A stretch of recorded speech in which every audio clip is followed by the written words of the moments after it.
या आपल्या जागेवरती उभं राहूया आणि आपल्या भक्तिगीताने आपल्या भक्तीला आपण सुरुवात करूया. नमा परममंगला गौरव तुला परमवत्सला.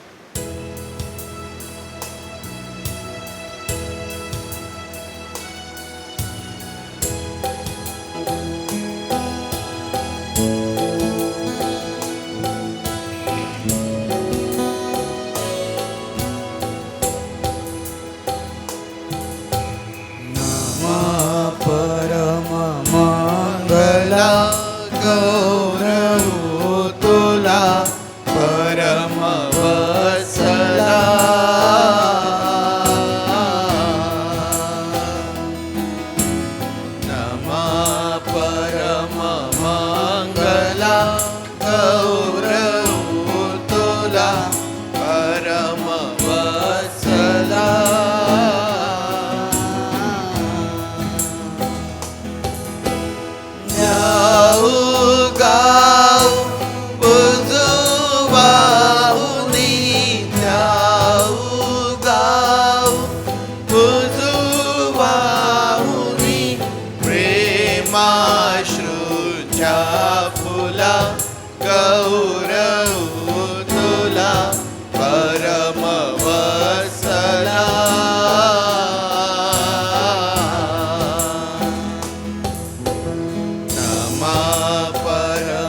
तुला परमवत्सला.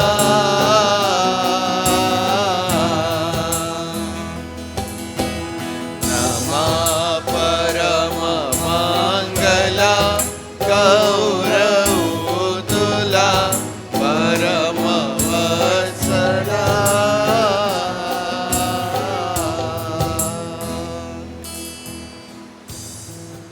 प्रार्थना करूया. त्या प्रभू परमेश्वर देव बापाचे आभार मानूया. पुन्हा एक वार त्याने आपणास ही सुंदर संधी दिली की त्याच्या भक्ती मंदिरामध्ये आपण एकत्र यावं, त्याची आराधना करावी, त्याची भक्ती आपण करावी, त्याचे आभार आपण मानावेत, त्याच्या उपकारांचं स्मरण आपण करावं आणि त्याच्या उपकारांचं स्मरण करीत असताना त्याला हवी तशी भक्ती आज आम्हाला करता यावी. होय प्रभूचे, मनापासून आम्ही तुझे आभार मानतो, तुझी स्तुती करतो, तुझ्या नावाला धन्यवाद देतो. प्रभू आम्ही तुला गौरवितो.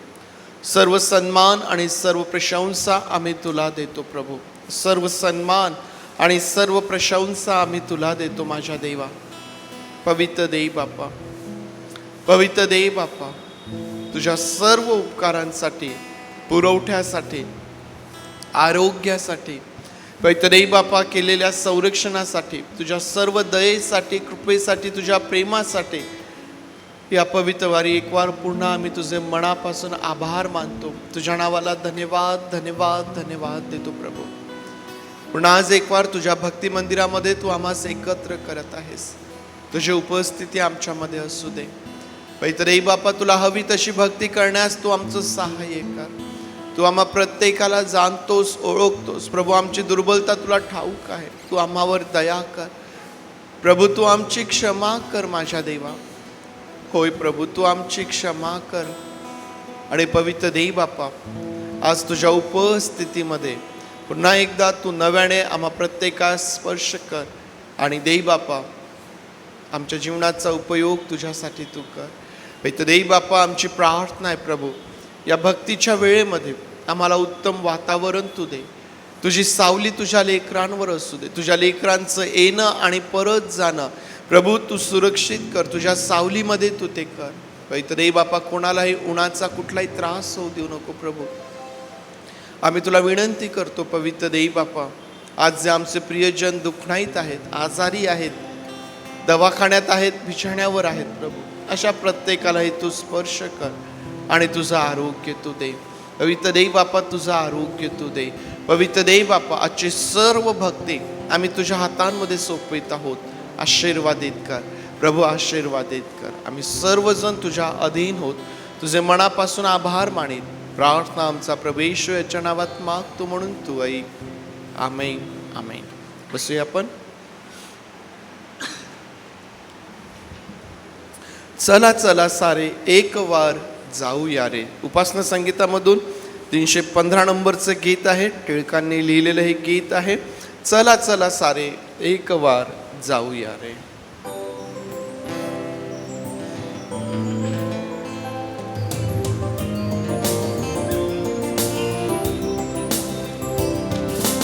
चला चला चला सारे एक वार जाऊया रे, एक वार जाऊया रे, एक वार जाऊया.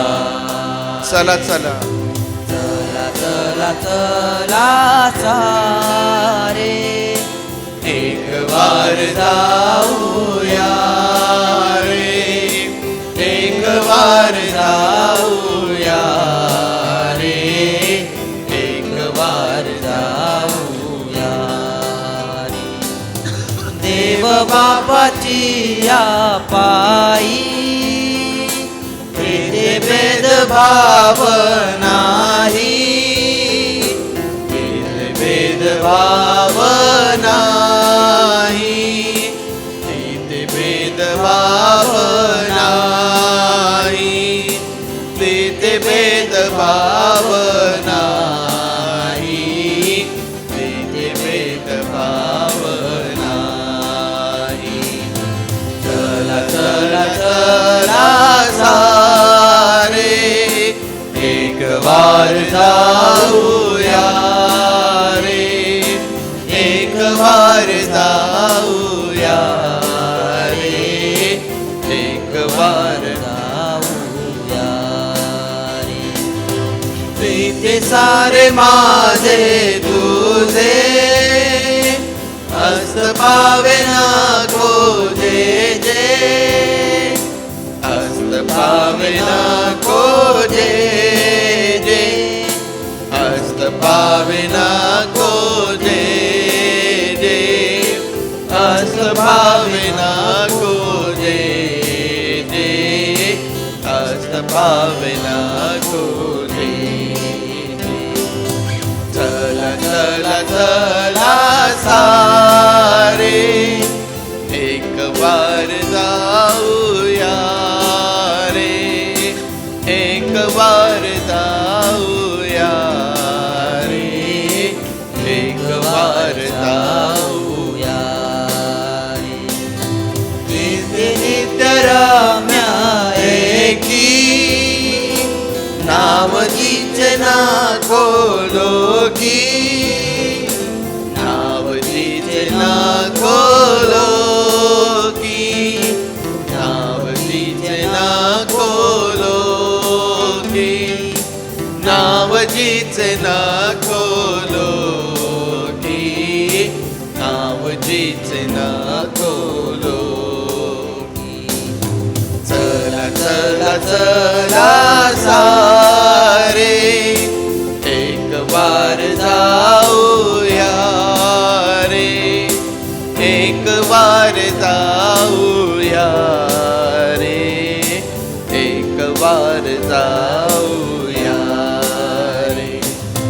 प्रीती फिटेल संदेह सर्व ऊह सर्व मोह, सर्व ऊह सर्व मोह, सर्व ऊह सर्व मोह, सर्व ऊह सर्व मोह, सर्व ऊह सर्व मोह. चला चला चला सारे एक वार जाऊया रे, एक वार जाऊया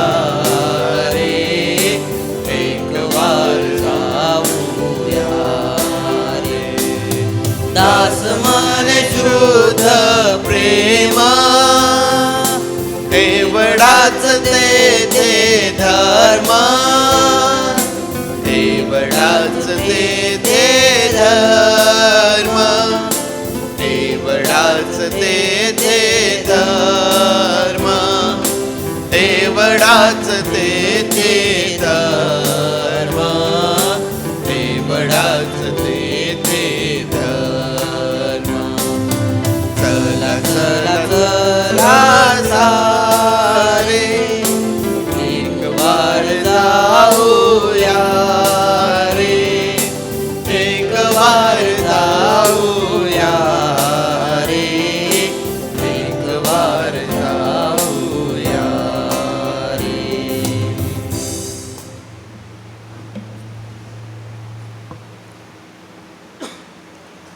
टिळक म्हणतात की तिथे फिटेल संदेह, सर्व ऊह सर्व मोह.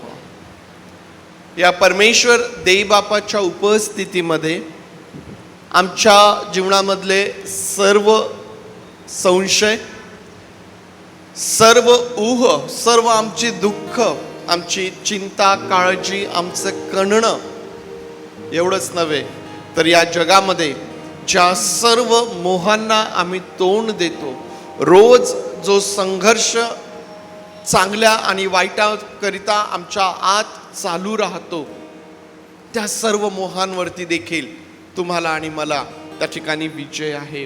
फार सुंदर रीतीने टिळक म्हणतात की तिथे फिटेल संदेह, सर्व ऊह सर्व मोह. परमेश्वराची भक्ती करीत असताना आम्हाला त्याच्या भक्तीमध्ये एवढं रममाण होता आलं पाहिजे, त्या भक्तीमध्ये आम्हाला एवढं समर्पित होता आलं पाहिजे, त्या भक्तीमध्ये आम्हाला एवढं रंगून जाता आलं पाहिजे की आमच्या जीवनामधले सर्व संशय, सर्व दुःख आणि त्याचप्रमाणे आमच्या जीवनामधली सर्व मोह ही मागं सुटायला पाहिजेत. आणि त्या परमेश्वराच्या उपस्थितीमध्ये असणारा तो गोडवा, त्या परमेश्वराच्या उपस्थितीमध्ये असणारा तो आनंद, ती शांती आम्हाला अनुभवता आली पाहिजे. स्वर्गीय राज्यामध्ये तर आपण हे अनुभवणार आहोतच, परंतु या जगामध्ये मंडळी असताना जोपर्यंत तुम्ही आणि मी या जगामध्ये आहोत, आम्हाला याही जगामध्ये परमेश्वराच्या भक्तीमध्ये, परमेश्वराच्या सहवासामध्ये, त्याच्या उपस्थितीमध्ये या प्रकारे आम्हाला रममाण होता आलं पाहिजे. आणखीन एक गीत गाऊया टिळकांचं, 290 नंबरचं. तव सहवास घडावा प्रभू रे, तव सहवास घडावा.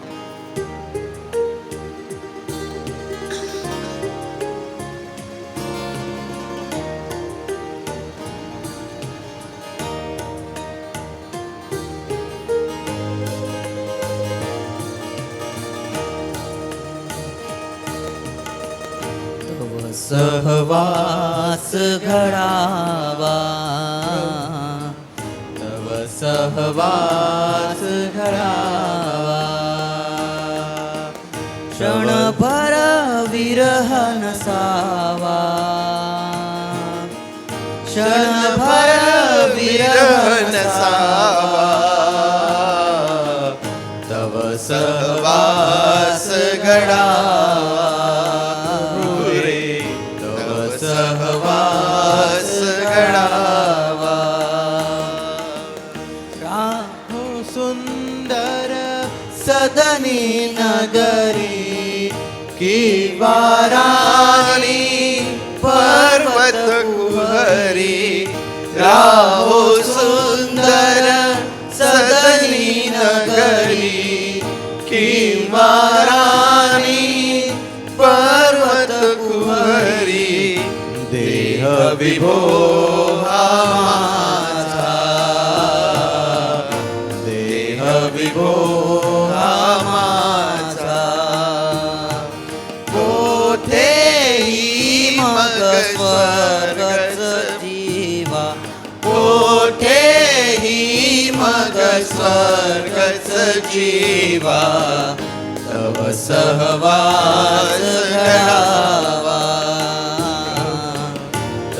सहवास घडावा. क्षणभर विरह नसावा, क्षणभर विरह नसावा.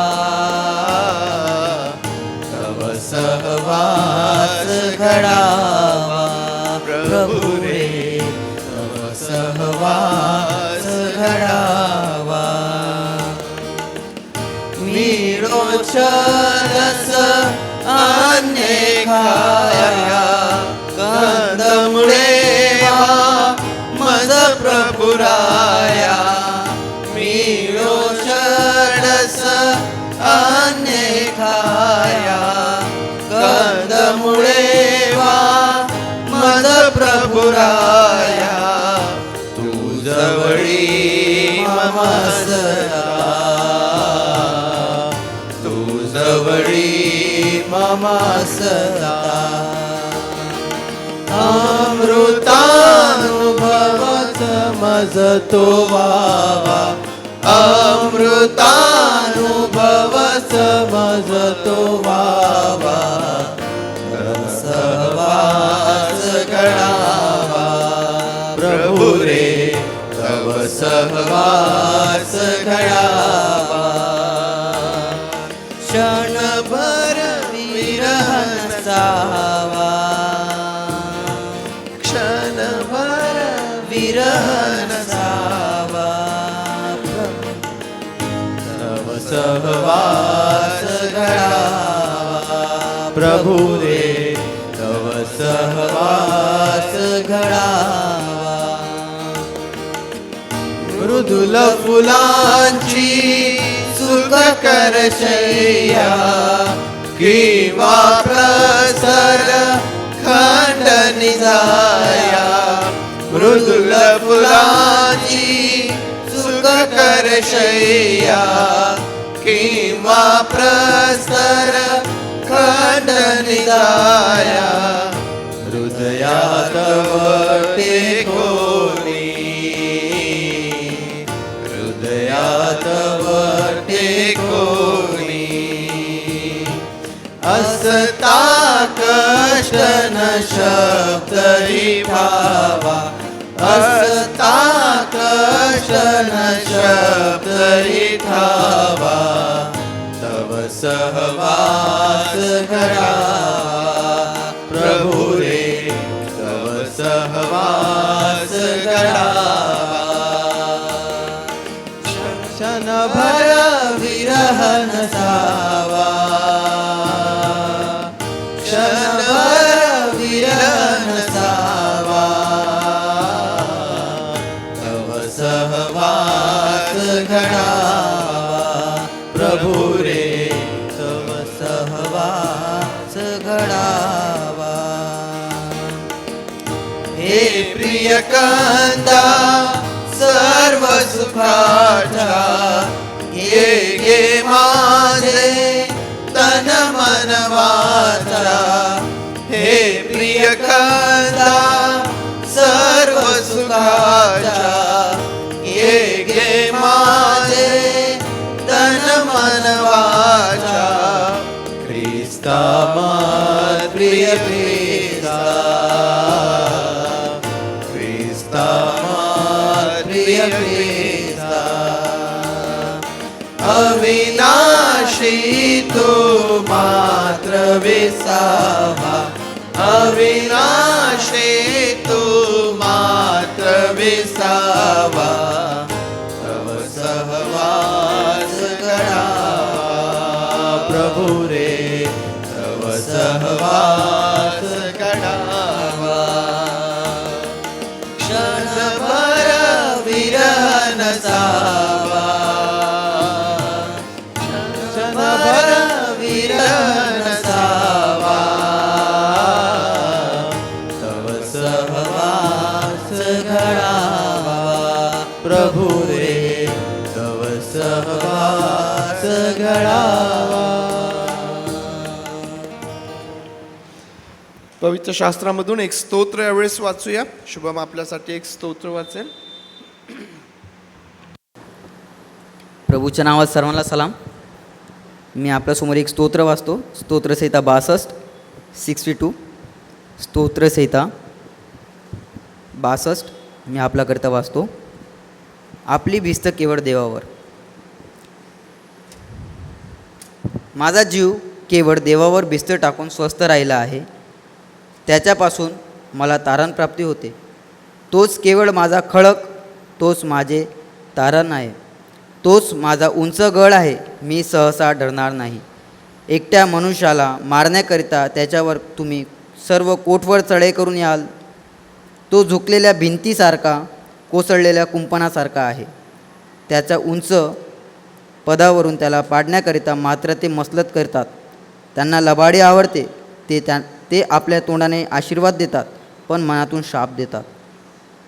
हे माझ्या जीवा, तू केवळ देवावर बिस्तव टाकून स्वस्थ राहा, कारण माझी आशापूर्ती करणारा तो आहे. तोच केवळ माझा खळग, तोच माझे तारण आहे, तोच माझा उंच गड आहे, मी डरणार नाही. माझे तारण व माझे वैभव देवावर अवलंबून आहे. माझा बलाचा दुर्ग, माझा आश्रय देवच आहे. अहो लोको हो, सर्वदा त्याच्यावर भाव ठेवा. त्याच्यापुढे आपले मन मोकळे करा. देव आमचा आश्रय आहे. मानव प्राणी केवळ वाफ आहेत, ते केवळ मिथ्या आहेत. तराजूत घातले असता ते हलके भरतील, ते सर्वच वापच आहेत. जुलूम जबरदस्तीवर भिस्त ठेवू नका. लूट केल्याची शेकी मिरवू नका. संपत्ती वाढली तरी तिच्यावर चित्त ठेवू नका. एकदा देव बोलला आहे, मी दोनदा ऐकले आहे. सामर्थ्य देवाचे आहे. शिवाय हे प्रभू, तुझ्याच ठायी वात्सल्य आहे, कारण प्रत्येकाला त्याच्या कृतीप्रमाणे तू प्रतिफळ देतोस. देवबाप वाचलेल्या वचनावर आशीर्वाद देऊ. आता यामध्ये ह्या गोष्टीचं उत्तेजन देतो की आपली भिस्त ही केवळ आणि केवळ देवावरती असावी. ज्या परमेश्वराने अवघी सृष्टी निर्माण केली, ज्या परमेश्वराने मनुष्याला आपल्या प्रतिरूपात निर्माण केलेला आहे, जो परमेश्वर तुमचा आणि माझा तारणारा आहे, जो तुमच्यावर आणि माझ्यावर खरी प्रीती करणारा आहे, त्या केवळ आणि केवळ त्याच्यावरतीच आपली भिस्त असावी, याकरिता हा जो स्तोत्रकर्ता आहे आम्हाला या ठिकाणी उत्तेजन देतो. आणि तो केवळ तुम्हाला आणि मलाच बोलतो असं नव्हे, तर तो स्वतःसाठी देखील हेच म्हणतो की हे माझ्या जीवा, तू केवळ देवावरती भिस्त टाकून स्वस्थ राहा. वचन 5 मध्ये तो म्हणतो की हे माझ्या जीवा, तू केवळ देवावरती भिस्त टाकून स्वस्थ राहा. प्रियांनो, ख्रिस्ती जीवन, विश्वासणाऱ्यांचं जीवन हे अनुभवातून ख्रिस्ताची साक्ष जगासमोर ठेवण्याचं जीवन आहे. आम्ही ऐकलं आणि आम्ही फक्त बोलतो एवढ्यापुरतीच आमचे शब्द, आमचं जीवन मर्यादित नसतं. तर जे आम्ही वचनात वाचतो त्याचा अनुभव आम्ही घेतो, आणि ज्या गोष्टींचा अनुभव आम्ही घेतो तो आम्ही जगाच्या समोर सादर करतो. आणि म्हणून या ठिकाणी स्तोत्रकर्ता जो आहे हा पहिले स्वतःला या गोष्टीचं उत्तेजन देतो की हे माझ्या जीवा, तू केवळ देवावरती भिस्त टाकून स्वस्थ राहा. देवावरती भिस्त टाकून स्वस्थ राहा. जुलूम जबरदस्तीवर भिस्त ठेवू नकोस. लूट केल्याची शेकी मिरवू नकोस. संपत्ती वाढली तरी तिच्यावरती भिस्त ठेवू नको. वचन 10 मध्ये तो सांगतो, जुलूम जबरदस्तीवरती भिस्त ठेवू नको. संपत्ती वाढली तरी तिच्यावरही भिस्त ठेवू नकोस, कारण या सर्व ज्या गोष्टी आहेत या तात्पुरत्या आहेत, ह्या बदलणाऱ्या आहेत. परंतु परमेश्वर देव हा काल, आज, उद्या आणि युगानुयुग सारखाच परमेश्वर आहे, आणि तोच तुमची आणि माझी आशापूर्ती करणारा परमेश्वर आहे. आणि म्हणून आम्हाला रोज आणि रोज आपल्या दिवसाची सुरुवात करत असताना स्वतःला या गोष्टीची आठवण करून द्यायची आहे की माझी भिस्त ही केवळ आणि केवळ परमेश्वरावरती आहे. माझा जीव या देवावरती भिस्त टाकून स्वस्थ आहे. आणि ज्यावेळेस आम्ही या प्रकारे आमच्या रोजच्या दिवसाला आम्ही सामोरे जातो, निश्चित परमेश्वराचं सहाय्य आम्हाला त्या दिवसामध्ये प्राप्त होतं आणि आमचं जीवन आशीर्वादित होतं. परमेश्वर देवबाप या वचनांच्याद्वारे आपणा सर्वांस आशीर्वादित करो. यावेळेस प्रभू परमेश्वर देवबापाचे आभार मानूया, त्याच्या नावाला धन्यवाद देऊया. कॉयर पुढं येईल आणि कॉयर बरोबर परमेश्वर देवबापाची स्तुती आराधना आपण करूया. आज कंबाईन कॉयर आहे. कॉयर पुढं येईल आणि कॉयर बरोबर प्रभुदेव बापाची स्तुती आणि आराधना आपण यावेळेस करूया. प्रभूच्या नावात सर्वांना सलाम. सर्व आनंदित आहे का? आपण आपल्या प्रभूला धन्यवादित करू, त्याची वंदना करू. मागच्या हप्त्यात जे काही झालं, आजचा नवीन दिवस आहे, या दिवसासाठी त्याला आभार मानूया, त्याचे उपकार करूया की त्यांनी आपल्याला हा दिवस दिला, ही पुन्हा एक संधी दिली त्यांनी आपल्याला की आपण त्याची स्तवन करू, वंदना करू, स्तुती करू. आणि वचन असं म्हणते, अहो पृथ्वीवरील सर्व लोकांनो, परमेश्वराचा जय जयकार करा, हर्षाने परमेश्वराची सेवा करा, गीत गात त्याच्या पुढे या. आज पूर्ण अलायन्स कुटुंब गीत गात त्याच्या पुढे येतील आणि आपण सगळं नमन करूया. पूर्ण लक्ष आपण आपल्या देवाकडे लावू, त्याला बोलवूया.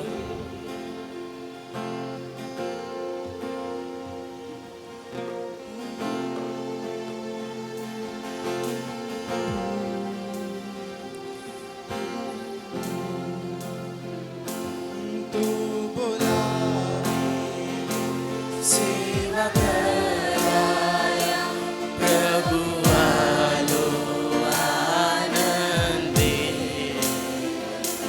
तरी विश्वासे मज नित्य राहू दे.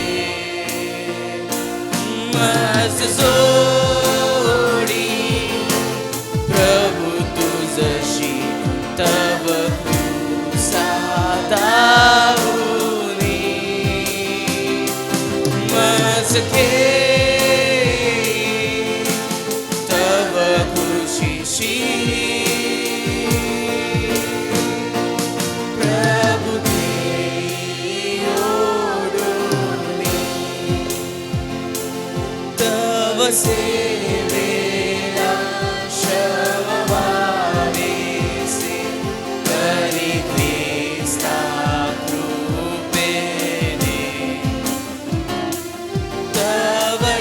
तवळीचेला वर्ष सर्वदा स्थिर व्हावे आशेने. मज जोडी प्रभु तुझशी दाऊनी, मज खुशीशी प्रभु ओढूनी.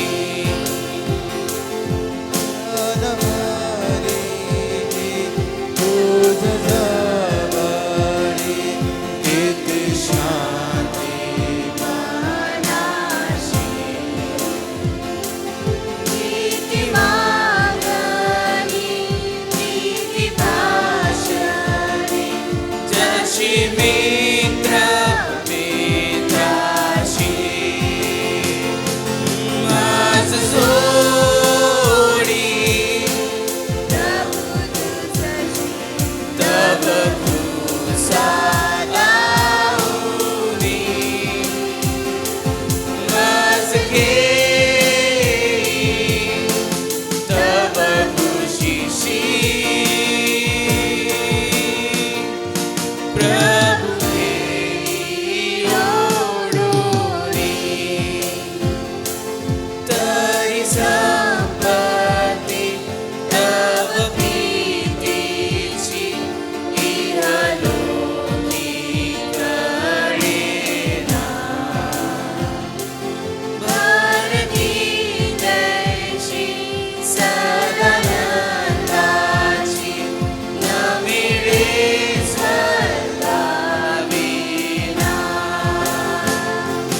मज जोडी प्रभु तुझशी तव सादाऊनी,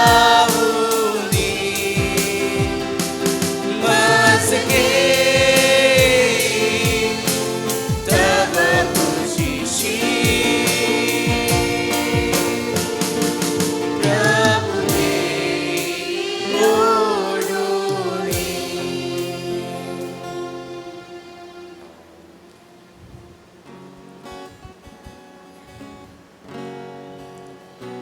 दुसरं गीत गाऊया.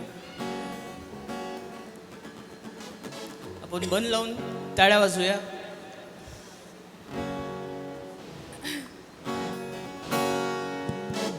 चेक.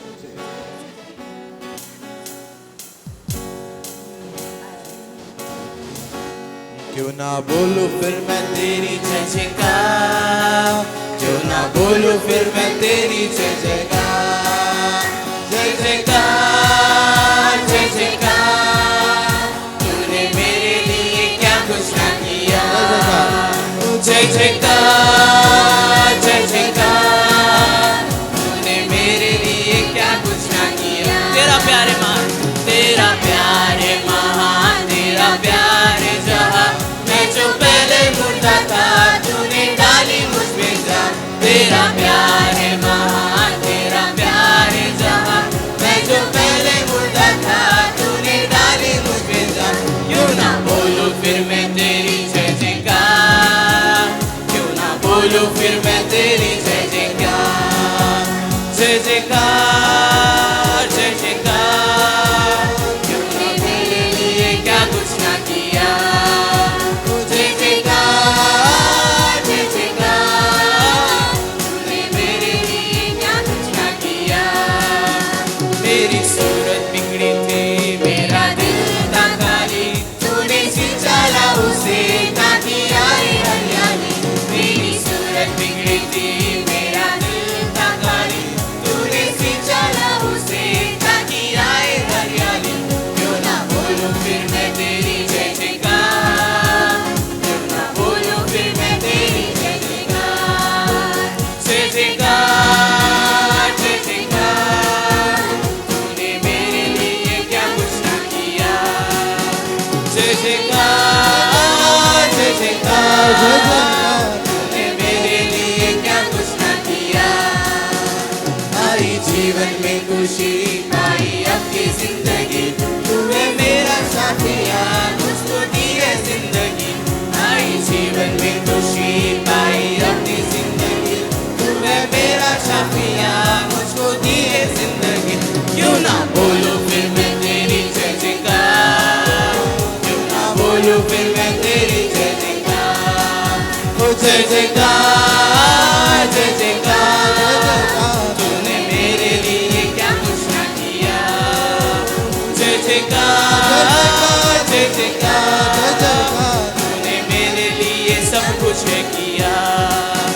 तूने मेरे लिए सब कुछ है किया, तूने मेरे लिए सब कुछ है किया.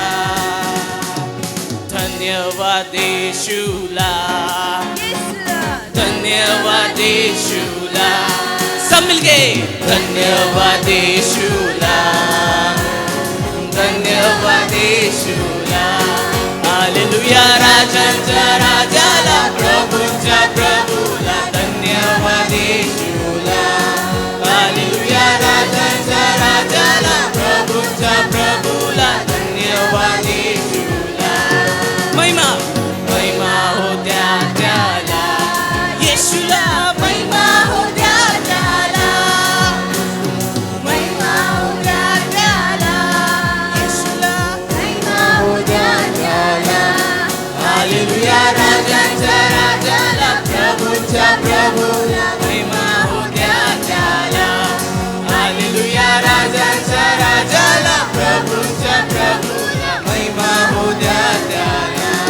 स्तुती स्तुती हो द्या त्याला, स्तुती हो द्या त्याला, स्तुती हो द्या त्याला, येशूला. स्तुती हो द्या त्याला. हालेलुया राजांच्या राजाला, प्रभूच्या प्रभूला स्तुती हो द्या त्याला. हालेलुया राजांच्या राजाला, प्रभूच्या प्रभूला स्तुती हो द्या त्याला. धन्यवाद धन्यवाद यीशुला, धन्यवाद यीशुला, धन्यवाद यीशुला, धन्यवाद यीशुला. हालेलुया राजांच्या राजाला, प्रभूच्या प्रभूला धन्यवाद यीशुला. हालेलुया राजांच्या राजाला, प्रभूच्या प्रभूला धन्यवाद यीशुला. आपण एक नवीन गीत ट्राय करणार आहोत आणि ते एक थोडं ॲक्शन सॉन्ग आहे. आपल्यामध्ये आपण सगळेजण उभं राहूया. सगळ्यात पहिले स्तुती करणारे कधी थकत नाही व देवासाठी काम करणारे पण थकत नाही. जे दिवाने आहे ते सदैव सदैव त्याच्यावर प्रेम करतात आणि उत्सुक राहतात की मी कधी देवाला वेळ देणार, देवाला कधी बोलणार, देवासाठी कधी नाचणार. हे गीत त्यांच्यासाठीच आहे जे येशूचे दिवाने आहे. आपण सगळेजण टाळ्या वाजूया.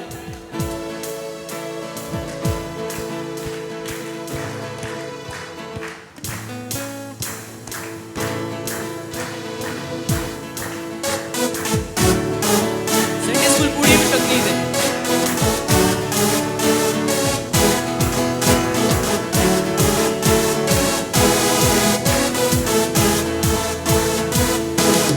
दीवाना मैं यीशु का, वो मेरे होठों पे उसका ही नाम. दीवाना मैं यीशु का, उसके प्यार में डूबा हुआ. दीवाना मैं यीशु का, वो मेरे होठों पे उसका ही नाम. दीवाना मैं यीशु का, उसके प्यार में डूबा मैं खोया मैं जिंदा रहूं. यीशु मैं दीवाना. यीशु मैं दीवाना. येशू का यीशु मैं दीवाना. यीशु मैं दीवाना. तेरी बातों को सुनता रहूं, अपनी मनमानी अब ना करूं. अब ना दाएं ना बाएं मुड़ूं, तेरे प्यार में डूबा रहूं. तेरी बातों को सुनता रहूं, अपनी मनमानी अब ना करूं. अब ना दाएं ना बाएं मुड़ूं, तेरे प्यार में डूबा रहूं. दीवाना मैं यीशु का, मेरे होठों पे उसका ही नाम. दीवाना मैं यीशु का, वो तेरे प्यार में डूबा हुआ. दीवाना मैं यीशु का, मेरे होठों पे उसका ही नाम.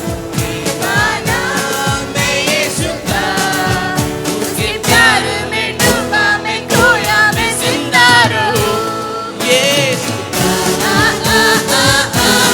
मैं दीवाना. यीशु मैं दीवाना. यीशु मैं दीवाना. यीशु मैं दीवाना. तुझे छोड़ मैं जाऊं कहाँ, जहाँ देखूं तू ही है वहाँ. यीशु तुझ में ही मिलता सुकून, तेरे प्यार में डूबा रहूं. तुझे छोड़ के जाऊं कहाँ, जहाँ देखूं तू ही है वहाँ. यीशु तुझ में ही मिलता सुकून, तेरे प्यार में डूबा रहूं. दीवाना मैं यीशु का, मेरे होठों पे उसका ही नाम. दीवाना मैं यीशु का, ये प्यार में डूबा हुआ. दीवाना मैं यीशु का, मेरे होठों पे उसका ही नाम. दीवाना मैं यीशु का, उसके प्यार में डूबा मैं खोया मैं जिंदा रहूं. यीशु मैं दीवाना.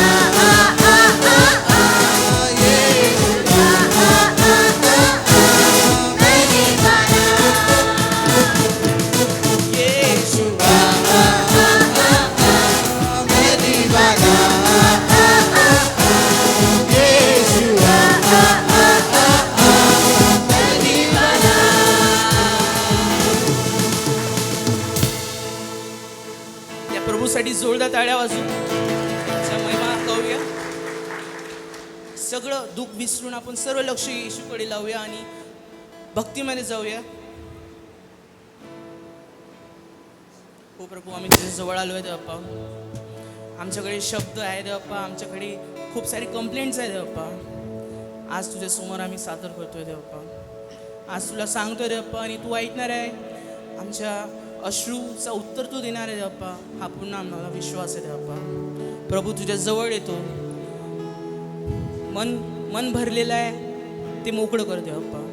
आशीर्वादाने भर देवप्पा. ये प्रभू, ये तुझी उपस्थिती इथे आहे. आमच्यामध्ये ते कार्य कर देवप्पा. शांतीचा राजा तू आहे देवप्पा.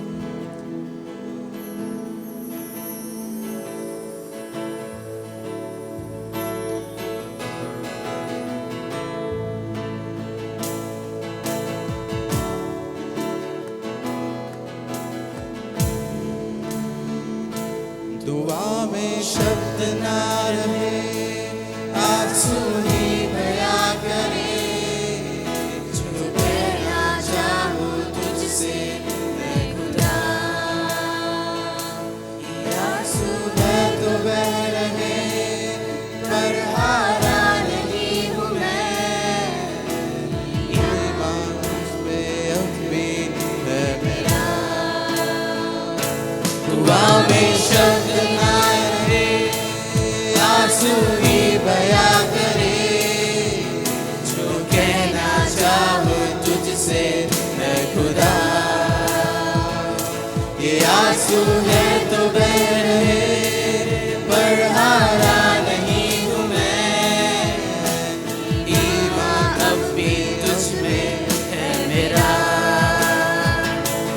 कर बिखरा सा हूँ, तू संभाल लेगा. कर टूटा मैं हूँ, तू संभाल लेगा. कर बिखरा सा हूँ, तू संभाल लेगा. कर टूटा मैं हूँ, तू संभाल लेगा. पंखों तले छुपाएगा मुझे. उंगलियों को मेरे थाम के तू चलाएगा मुझे. इमानुएल, तू साथ रहेगा. अंधेरों में भी मुझको तू गिरने न देगा. पंखों तले छुपाएगा मुझे. उंगलियों को मेरे थाम के तू चलाएगा मुझे. इमानुएल, तू साथ रहेगा. अंधेरों में भी मुझको तू गिरने न देगा.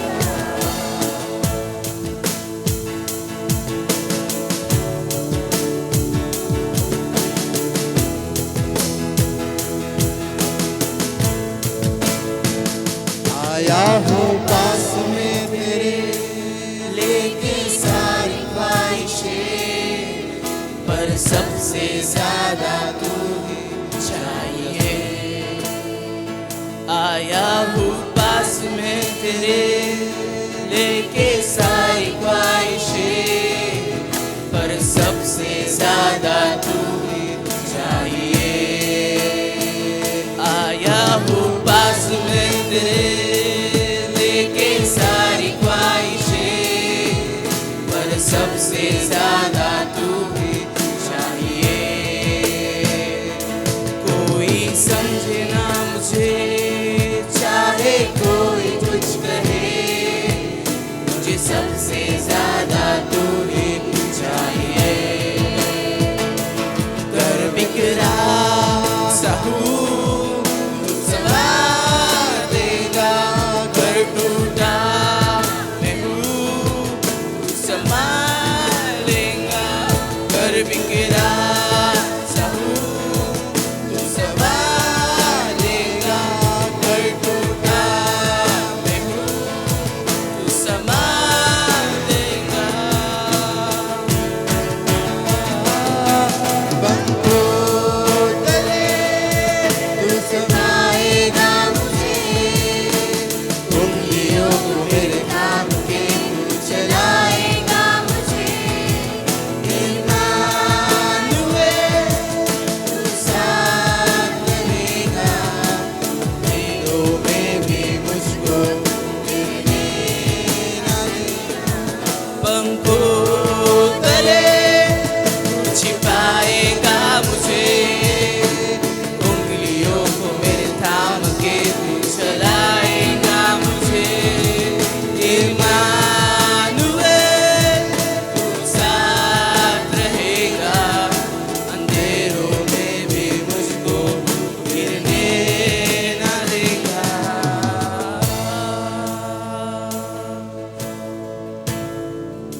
मालिक तुम्ही हो, सारी सृष्टि के रक्षक तुम्ही हो, करते हैं तुझको सादर प्रणाम, गाते हैं तेरे गुण, सारी सृष्टी सारी सृष्टि के मालिक तुम्ही हो, सारी सृष्टि के रक्षक तुम्ही हो, करते हैं तुझको सादर प्रणाम, गाते हैं तेरे ही गुणगान।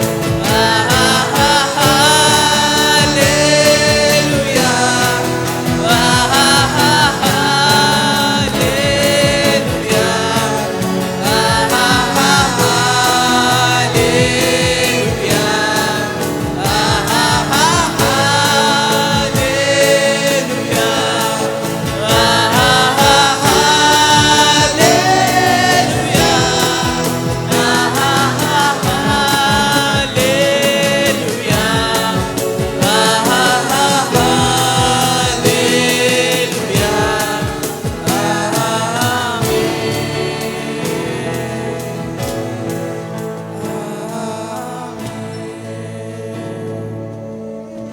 प्रभू तुला सर्व तुला शब्द नाही आहेत, अश्रू आहे, तू समजणारा परमेश्वर आहे. आज उपस्थित सगळ्यांना माझा विश्वास आहे तू आशीर्वाद देत आहे. तेव्हा प्रार्थना करतो जे दुःखी आहे आजच्या संडेनंतर सगळेजण आनंदित होईल. तुझ्या वचनाचा वर्षाव, तुझ्या प्रीतीचा वर्षाव त्यांच्यावर होत परमेश्वर. जे येऊ नाही शकले त्यांची तू मदत करते बाप्पा. तू जाणतोस ते का नाही येऊ शकले. शैतानाच्या सर्व बंधनापासून आम्हाला मुक्त कर. शैतानाच्या सर्व धावपेचापासून आम्हाला काढत परमेश्वर. कारण की तू या जगाचा मालिक आहे बाप्पा. तू सर्व ओळखतो. सर्व आदर महिमा स्तुती तुला देतो बाप्पा. जे आपल्या मनात प्रार्थना करतात बाप्पा त्यांची तू प्रार्थना ऐकते बाप्पा. पेपर असेल, फायनान्शियल कंडिशन असेल, या सर्व गोष्टीसाठी आज प्रार्थना करते बाप्पा. येशूच्या नावात त्या सगळ्या गोष्टी होऊ दे रे बाप्पा. तुझ्या नावात ते उत्तर तू दे रे बाप्पा. त्यांच्या प्रार्थनांचं उत्तर तू दे बाप्पा. आणि एकदा पुन्हा एकदा बाप्पा तू विजयी परमेश्वर आहे आणि तू आला आहे. तू आमच्या मनात आहे, तू इथे आहे. त्यासाठी उपकार मानतो बाप्पा. या संधीसाठी तुझे आभार मानतो बाप्पा. सारा आदर महिमा तुला देतो बाप्पा. येशूच्या प्रिय गुण आणि मागतो म्हणून तू ऐकते बाप्पा. आमेन आमेन. बसूया. आणि या मे महिन्याकरिता जे पुस्तक आपल्या अभ्यासासाठी आपल्या समोर आपण ठेवणार आहोत ते म्हणजे होशेचं जे पुस्तक आहे, या मे महिन्यामध्ये आपण या पुस्तकाचा अभ्यास करणार आहोत. आणि प्रयत्न करूया की या वर्षामध्ये जेवढेही कनिष्ठ संदेष्टे आहेत, आपल्याला माहिती आहे पवित्र शास्त्रामध्ये श्रेष्ठ संदेष्टे आहेत आणि कनिष्ठ संदेष्टे आहेत. आता श्रेष्ठ आणि कनिष्ठ याचा अर्थ असा नाही की तो मोठा संदेष्टा आणि हा लहान संदेष्टा. पुष्कळदा आम्ही शब्द वाचतो आणि त्या शब्दावरून आपण गृहीत धरतो. हा श्रेष्ठ संदेष्टा म्हणजे हा मोठा संदेष्टा, हा कनिष्ठ संदेष्टा म्हणजे हा थोडासा कमकुवत किंवा लहान संदेष्टा, असा त्याचा अर्थ मुळीच नाही. श्रेष्ठ संदेष्टे, कनिष्ठ संदेष्टे हे केवळ आणि केवळ त्यांचं जे लिखाण आहे त्या लिखाणावरून त्यांना श्रेष्ठ आणि कनिष्ठ असं म्हटलं जातं. सर्व संदेष्टे देवाच्या दृष्टीने समान आहेत. त्यांच्यामध्ये भेदभाव नाही, कमी जास्तपणा नाही, सर्व समान आहे. परंतु काही संदेष्टे असे आहेत की ज्यांचं लिखाण खूप जास्त आहे. आपण यशायाच्या ग्रंथाचा अभ्यास केला. श्रेष्ठ संदेष्टा किती अध्याय आहेत त्याच्या पुस्तकामध्ये? 66 अध्याय आहेत, है ना. जास्त लिखाण आहे. परंतु आपण कनिष्ठ संदेष्ट म्हणजे ज्यांचं लिखाण कमी आहे, कोणी 1 अध्याय लिहिलेला आहे, कोणी 2 अध्याय लिहिलेत, कोणी 3 अध्याय लिहिलेत, कोणी 6 लिहिलेत, कोणी 10 लिहिलेत, है ना. तर त्यावरून त्यांच्या लिखाणावरून त्यांना जी जागा मिळालेली आहे श्रेष्ठ किंवा कनिष्ठ या नावाखाली त्यांच्या लिखाणाला त्या ठिकाणी ओळखल्या जातं. आणि या वर्षामध्ये आपण प्रयत्न करूया की जेवढेही कनिष्ठ संदेष्टे आहेत ते संदेष्टे आपल्याला संपवता येतील. ते संपवण्याचा प्रयत्न आपण ह्या वर्षामध्ये करूया. होशेचं पुस्तक या महिन्याकरिता आपल्या समोर आहे. या प्रार्थना करूया. थोर आणि जिवंत देई बापा, तुझे आभार मानतो, स्तुती करतो, तुला धन्यवाद देतो प्रभू. तुझ्या उपस्थितीमध्ये आम्ही आहोत आणि तुझ्या वचनांवरती आम्ही मनन करत असताना आमचं सहाय्य कर. होशे ह्या पुस्तकाला आम्ही सुरुवात करत असताना प्रभू तुझ्या हातांमध्ये ते समर्पित करीत आहोत. या पुस्तकाच्या माध्यमातून तू आम्हासोबत बोल, आमच्या ज्ञानात भर घाल प्रभू. आमच्या आध्यात्मिक जीवनात तू आम्हाला वाढव, आमची सुधारणूक तू कर. आणि पवित्र देई बापा, तुझं आणि केवळ तुझं गौरव तू या सर्वाच्या द्वारे तू करून घे. आम्ही सर्वजण स्वतःला तुझ्या अधीन करतो प्रभू. तुझे आभार मानतो आणि प्रार्थना आमचा प्रभू येशू याच्या नावात मागतो म्हणून तू ऐक. आमेन. आमेन. होशे याचं पुस्तक आपण सुरुवात करत आहोत. होशे या पुस्तकामध्ये एकूण 14 अध्याय आपल्याला वाचण्याकरिता मिळतात. 14 अध्याय या होशेच्या पुस्तकामध्ये आहे. लेखक स्वतः होशे आहे. होशे या नावाचा अर्थ तारण आहे. होशेयाह या हिब्रू शब्दाचं संक्षिप्त रूप होशे आहे. होशेयाह ज्याचा अर्थ परमेश्वर तारण करतो त्याचं संक्षिप्त रूप होशे आहे, ज्याचा अर्थ आहे तारण. होशेने हे पुस्तक ख्रिस्तपूर्व 715 ते 710 या दरम्यान लिहिलेलं आहे. आणि होशेची जी सेवा आहे ती प्रामुख्याने उत्तरेकडील जे राज्य आहे, उत्तरेकडील राज्य कोणतं आहे? उत्तरेकडील राज्य कोणतं आहे? इस्रायल राज्य. ठीक आहे. दक्षिणेकडील राज्य कोणतं आहे? यहुदाचं राज्य. इस्रायल आणि यहुदा. आता आपण याचा अभ्यास केलेला आहे म्हणून त्यामध्ये आपण जास्त खोलवरती जाणार नाही. विभाजित जे राज्य आहे इस्रायल आणि यहुदा, ज्यामध्ये होशेची जी सेवा आहे ती प्रामुख्याने उत्तरेकडील जे राज्य आहे होशे यामध्ये आम्हाला पाहायला मिळतं. आणि होशेची जे राज्य होते उज्जिया, योथाम, आहाब आणि हिजकिया या राजांच्या कारकिर्दीमध्ये. आणि मग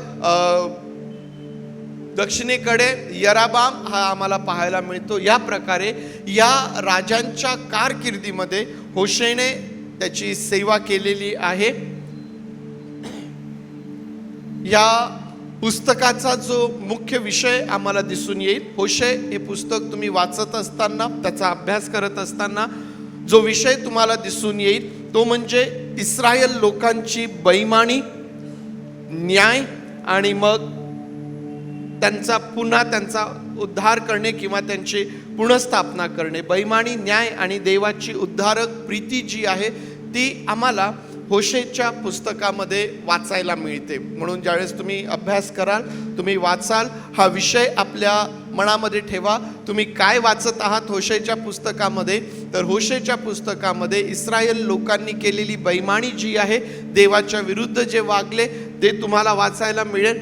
त्यांच्यावरती आलेला देवाचा न्याय तुम्हाला वाचायला मिळेल. आणि त्याच वेळेस परमेश्वर देव हा नेहमीच आम्हाला आशा देणारा परमेश्वर आहे. आणि म्हणून या परमेश्वराची जी उद्धारक प्रीती आहे ती देखील होशेच्या पुस्तकामध्ये आपल्याला वाचायला मिळते. 2 भागांमध्ये या पुस्तकाचं विभाजन तुम्हाला करता येईल. ते 2 भाग म्हणजे अध्याय 1 ते 3 हा एक भाग, होशे अध्याय 1 ते अध्याय 3 हा पहिला भाग आम्हाला दिसून येतो. आणि मग दुसरा भाग जो आहे तो अध्याय 4 ते 14, 1 ते 3 आणि 4 ते 14 असे या पुस्तकाचं विभाजन आपल्याला करता येतं. पहिला विभाग जो आहे हा जिवंत उदाहरण म्हणून आमच्या समोर आहे. कोणत्या गोष्टीचं?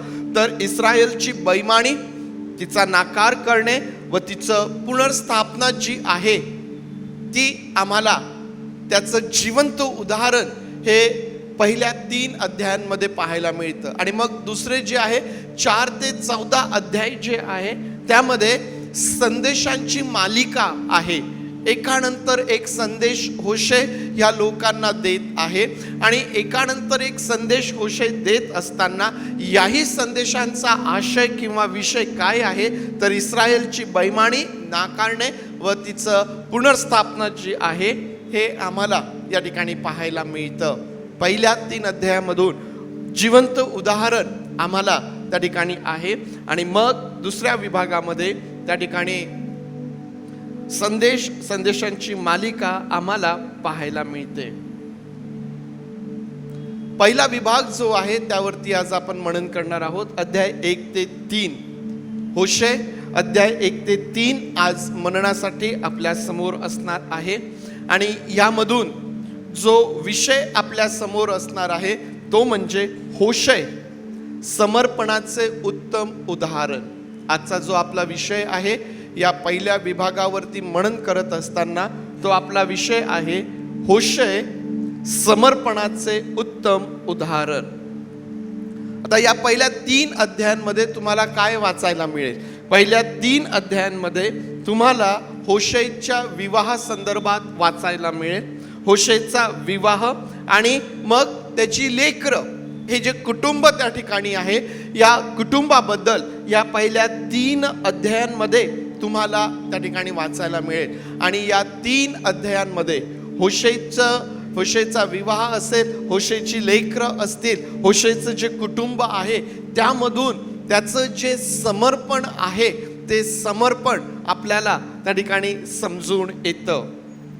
समर्पण, समर्पित होणे. तुम्ही आणि मी जे या ठिकाणी बसलेले आहोत त्या आपणाकडून समर्पणाची अपेक्षा करण्यात आलेली आहे. नवीन करारामध्ये, रोम कराराच्या पत्रामध्ये पाऊल फार स्पष्टपणे म्हणतो की तुम्ही आपली देह जिवंत, पवित्र आणि देवाला ग्रहणीय यज्ञ म्हणून काय करा? सादर करा, यज्ञ करा म्हणून त्या ठिकाणी सांगितलेलं आहे. समर्पण करण्याकरिता तुम्हाला आणि मला सांगितलेलं आहे. समर्पणाशिवाय आम्हाला देवाला आवडणारं जीवन जगता येत नाही, हे फार स्पष्ट आहे. आम्ही ख्रिस्ती जीवन जगू शकतो, आम्ही चर्चला जाणारे लोक म्हणून आम्ही ओळखल्या जाऊ शकतो, परंतु जोपर्यंत आम्ही समर्पित होत नाही, आमच्या जीवनाचं समर्पण आम्ही करत नाही, तोपर्यंत आम्हाला देवाला आवडणारं जीवन जगता येत नाही. तुम्ही म्हणाल आम्ही प्रत्येक रविवारी चर्चला येतो, आम्ही समर्पित आहोत रविवारसाठी, परंतु आम्हाला फक्त रविवार पुरती समर्पित राहायचं नाहीये. तुम्ही म्हणाल की आम्ही आमचे दान दशांश भांडारात आणतो, आम्ही वेगवेगळ्या ऍक्टिव्हिटीज मधून आम्ही भाग घेतो. प्रियांनो, या ज्या सर्व गोष्टी आम्ही ख्रिस्ताकरिता, आमच्या परमेश्वराकरिता करत असतो, त्या करत असताना आम्ही कितपत त्याच्याकरिता समर्पित आहोत हे त्या ठिकाणी फार महत्त्वाचं आहे. कारण जर आम्ही समर्पित होऊन आमची सेवा करत नाही तर प्रियांनो, ती सेवा देवाला आवडणारी ठरेल यावरती एक फार मोठा प्रश्न आणि एक फार मोठं चिन्ह आम्हाला त्या ठिकाणी दिसून येईल. तुम्हाकडून, माझ्याकडून समर्पणाची अपेक्षा करण्यात आलेली आहे. मग समर्पण काय आहे? समर्पण काय आहे? तुम्ही आणि मी समर्पित आहोत. आपण आपलं समर्पण देवाला केलेलं आहे. कदाचित आमचं उत्तर हो असेल, हो, आम्ही आमचं जीवन देवाला समर्पित केलेलं आहे. मग समर्पित होणे किंवा समर्पण ह्याचा काय अर्थ होतो? काय व्याख्या आहे त्याची? त्याची डेफिनेशन काय आहे? समर्पण करणे, समर्पित होणे याचा अर्थ काय आहे? काय सांगाल?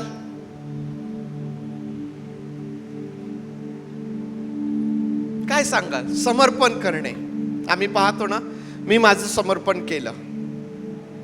काय केलं नेमकं?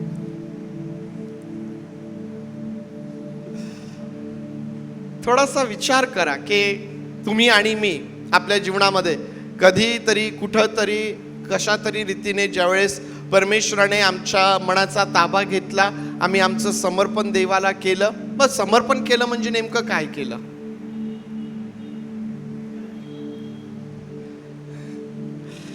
प्रियांनो, समर्पण काय आहे? समर्पण देवाच्या इच्छेपूर्तीसाठी, देवाच्या उद्देशपूर्तीसाठी स्वतःला वाहून देणे आणि मग त्याकरिता म्हणजे इच्छापूर्तीकरिता, उद्देशपूर्तीकरिता कुठलीही किंमत मोजण्यास तयार असणे. समर्पण काय आहे? तर देवाची इच्छा पूर्ण करण्यासाठी, देवाचा उद्देश पूर्ण करण्यासाठी कुठलीही किंमत मला मोजावी लागली तरीही ती मोजण्यास मी मागं सरकणार नाही. समर्पण काय आहे? स्वतःला पूर्णपणे देवाकरिता देऊन टाकणे आणि देवाकरिता मी एकदा माझ्या स्वतःला दिलं की मग मात्र मला कुठलीही किंमत मोजावी लागली तरीही मी देवाची इच्छा पूर्ण करेल. कुठल्याही परिस्थितीमध्ये मी देवाची इच्छा पूर्ण करेल. कदाचित आपल्यापैकी बऱ्याच जणांनी ऐकलं असेल, आपल्यापैकी बऱ्याच जणांना माहीत असेल, जे गीत पुष्कळदा गायल्या जातं, आय हॅव डिसाइडेड, येशू के पीछे मैं चलने लगा, है ना. या गाण्याची पार्श्वभूमी काय आहे? या गाण्याची पार्श्वभूमी काय आहे? प्रियांनो, या गाण्याची पार्श्वभूमी जी आहे ना, ती लोकसिंग नावाचा एक आदिवासी मनुष्य, आसामच्या भागामधला, ज्या म्हणजे आदिवासी समाजातून तो येतो, ते लोक जणू काही नरहिंसक, नरभक्षक अशा प्रकारचे ते लोक. जवळपास 150 वर्ष जुनी ही बाब आहे. ज्या ठिकाणी जेव्हा मिशनरी लोक वेगवेगळ्या भागांमध्ये जाऊन सेवा करत होते, या लोकसिंग पर्यंत सुवार्ता पोहोचली आणि त्या समाजामधून हा पहिला मनुष्य की ज्याने येशूवरती विश्वास ठेवला. त्याने येशूवरती विश्वास ठेवला, त्याच्या मागे त्याच्या पत्नीने प्रभू येशूवर विश्वास ठेवला आणि त्यांच्या 2 मुलांनी देखील प्रभू येशू ख्रिस्तावरती विश्वास ठेवला. त्या समाजामधून हे पहिलं कुटुंब प्रभूकडं आलं आणि हे कुटुंब प्रभूकडं आल्यामुळं त्या समाजामध्ये सुवार्तेचं काम होऊ लागलं. परंतु प्रियांनो, ज्यावेळेस ही बाब त्या समाजाच्या मुखियाला कळाली, जो पुढारी त्यांचा होता, जो मुख्य होता, त्याला ज्यावेळेस कळाली, त्याने सर्व लोक जमा केले आणि या लोकसिंगला तो म्हणतो की जर तू त्या प्रभू येशूचा नाकार केला नाही, जर तू त्या येशूचा नाकार केला नाही तर तुला भयंकर त्रास सहन करावा लागेल. लोकसिंग त्या ठिकाणी म्हणतो की मी येशूच्या मागे जाण्याचं ठरवलेलं आहे, मी मागे सरकणार नाही, मी मागे सरकणार नाही. आणि त्याचं हे वाक्य ऐकल्यानंतर त्या पुढाऱ्याने लोकांना सांगितलं की त्याच्या 2 मुलांना त्या ठिकाणी मारून टाका. त्या आई वडिलांसमोर त्या 2 मुलांना त्या ठिकाणी मारण्यात आलं. परत लोकसिंगला विचारण्यात आलं की बाबा, आता तरी जर तू येशूचा नाकार करशील तर तुला आणि तुझ्या पत्नीला आम्ही सोडून देऊ. परंतु लोकसिंग परत तेच म्हणतो की मी येशूच्या मागे जायचं ठरवलेलं आहे, मी मागे सरकणार नाही. त्याच्या डोळ्यासमोर त्याच्या पत्नीचा वध करण्यात आला. परत त्याला विचारण्यात आलं की आता तरी तू येशूचा नाकार करशील की नाही, नाहीतर तुला देखील या ठिकाणी मारण्यात येईल. तो तेच म्हणतो की मी येशूचा स्वीकार केलेला आहे, मी त्याच्या मागे जायचं ठरवलेलं आहे. कोणी माझ्यासोबत येव अथवा न येव, परंतु मी त्याच्या मागे चालत राहणार आहे. आणि लोकसिंगचं हे वाक्य ऐकल्यानंतर त्यालाही त्या ठिकाणी ठार करण्यात आलं. प्रियांनो, त्याचे जे शेवटचे जे शब्द होते की मी येशूच्या मागे जायचं ठरवलेलं आहे, मी मागं सरकणार नाही, कुठलीही किंमत मला मोजून द्यावी लागली तरीही मी माग सरकणार नाही. प्रियांनो, या प्रकारच्या समर्पणाची अपेक्षा ख्रिस्ती जीवनामध्ये करण्यात आलेली आहे. पूर्ण कुटुंब त्या ठिकाणी संपविण्यात आलं. संपूर्ण कुटुंब त्या ठिकाणी मरण पावलं. त्यांना मरावं लागलं तरीही ते विश्वासू राहिले. जे त्यांनी ठरवलं, जो निर्णय त्यांनी घेतला त्यापासून मागे सरकले नाहीत. आणि त्याचाच परिणाम का बरं या लोकांनी येशूसाठी आपला प्राण दिला या प्रश्नाने त्या पुढाऱ्याच्या जीवनामध्ये आणि त्या लोकांच्या जीवनामध्ये काम केलं. आणि ते सर्वच्या सर्व प्रभूकडं नंतरच्या दिवसांमध्ये वळलेले, प्रभूचा स्वीकार त्यांनी केलेला आहे. प्रियांनो, समर्पित जीवन जे आहे ना, ते अनेकांना प्रभूविषयी विचार करण्याकरिता, प्रभूकडं आकर्षित करण्याकरिता त्यांच्या जीवनामध्ये काम करत असतं. का बरं तुमच्याकडून आणि माझ्याकडून समर्पणाची अपेक्षा केल्या जाते? का तुम्हाला आणि मला समर्पित जीवन जगण्याकरिता आव्हान केलं जातं? कारण ज्या वेळेस आम्ही समर्पित जीवन जगतो त्याच वेळेला आमचं जीवन हे प्रभावी होतं आणि अनेकांना देवाकडं आकर्षित करतं.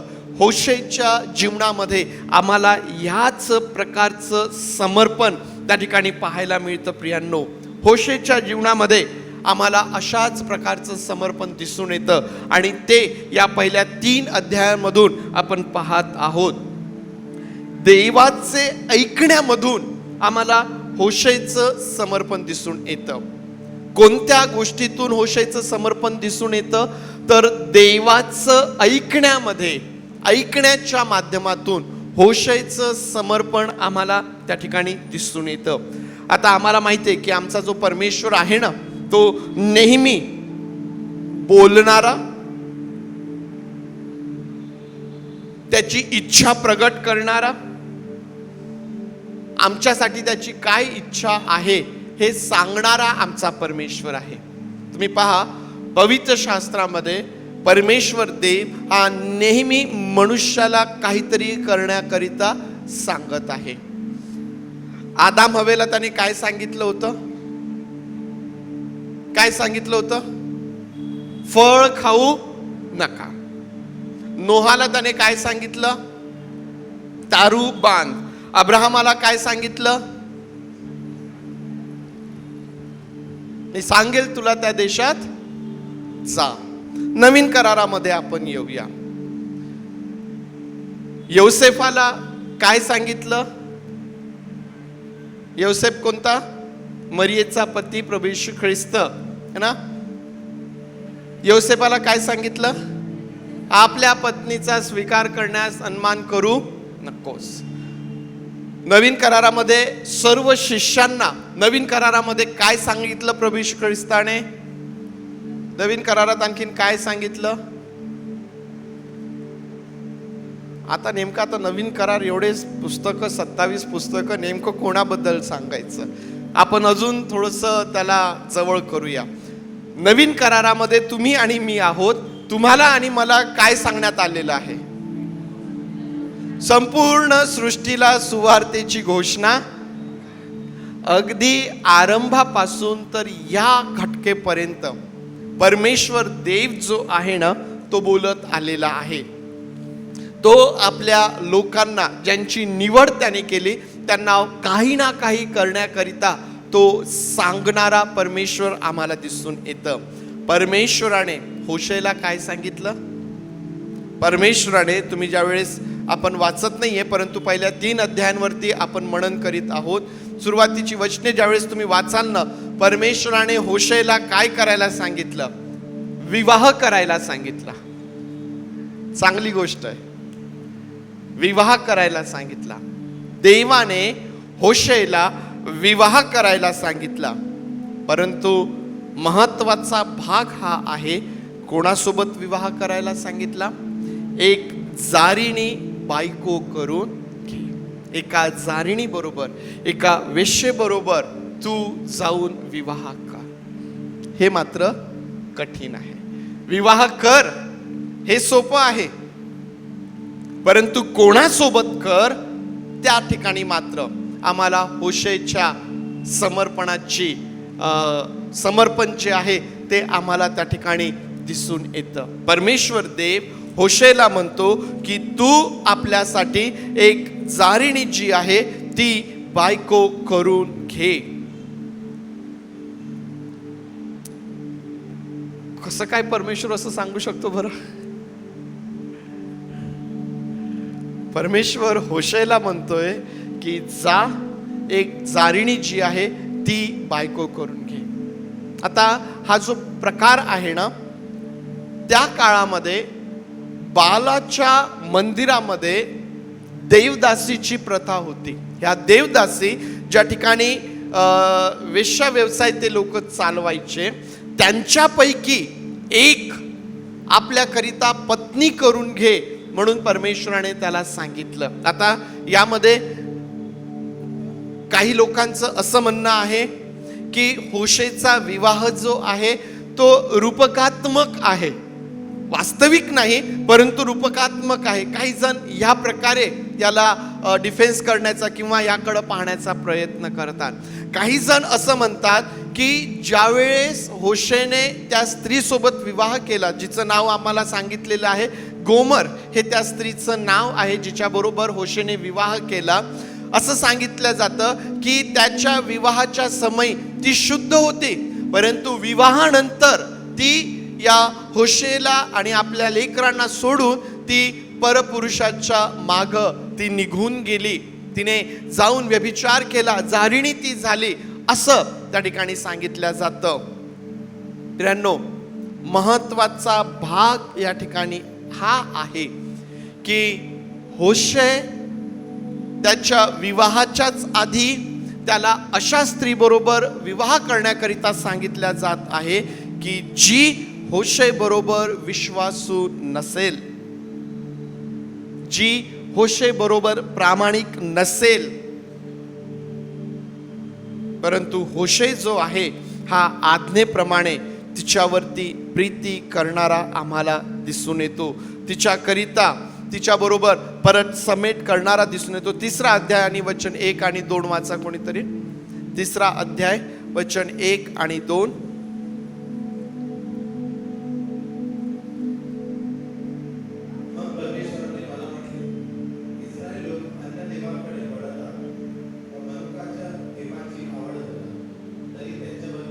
प्रेम करतो, त्याप्रमाणे तू पुन्हा जाऊन जी स्त्री जारिणी असून आपल्या सख्याला प्रिय आहे तिच्यावर प्रेम कर. मग मी 15 रुपये व 1.5 मन जव देऊन तिला आपल्यासाठी विकत घेतले. या ठिकाणी आम्हाला पाहायला मिळते की परमेश्वर हा होशेला सांगतो की परमेश्वर कसा आपल्या लोकांवरती प्रीती करतो, ते काय अपेक्षा करतात किंवा ते काय करत आहेत, परंतु परमेश्वर काय करतोय. परमेश्वर हा त्यांच्यावरती प्रीती करणार आहे आणि म्हणून परमेश्वर होशेला सांगतो की तू परत जा, जी आपल्या सख्या माग गेलेली आहे तिला तू परत तिच्यासोबत समेट कर. आणि या ठिकाणी आम्ही पाहतो की होशे जातो, किंमत मोजून तो त्या ठिकाणी देतो आणि तिला परत तो घेऊन येतो. प्रियांनो, होशेचा विवाह जो आहे ना, त्या विवाहामध्ये आम्हाला होशेचं जे समर्पण आहे ते त्या ठिकाणी दिसून येतं. त्याच्या विवाहाच्या आधीच त्याला सांगितलं की अशा स्त्रीबरोबर त्याला विवाह करायचा आहे की जी जारिणी आहे, जी प्रामाणिक नाही, जी विश्वासू नाही. परंतु होशे परमेश्वराच्या सांगण्याप्रमाणे या गोमर बरोबर, या स्त्री बरोबर विवाह तो करतो. त्यानंतर विवाहानंतर या स्त्रीपासून होशेला काही लेकरं होतात आणि परमेश्वर काय म्हणतो, त्या लेकरांची नाव देखील परमेश्वर त्या ठिकाणी सुचवतो. विवाहानंतर त्यांना पहिला पुत्र झाला. अध्याय 1 वचन 4.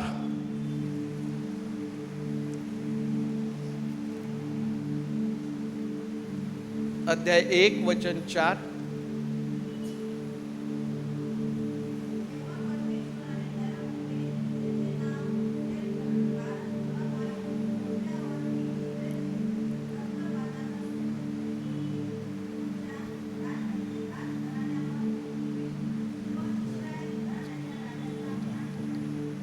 ओके, या ठिकाणी आम्ही पाहतो की त्यांना पहिला पुत्र झाला आणि त्याचं नाव काय ठेवायला सांगितलं?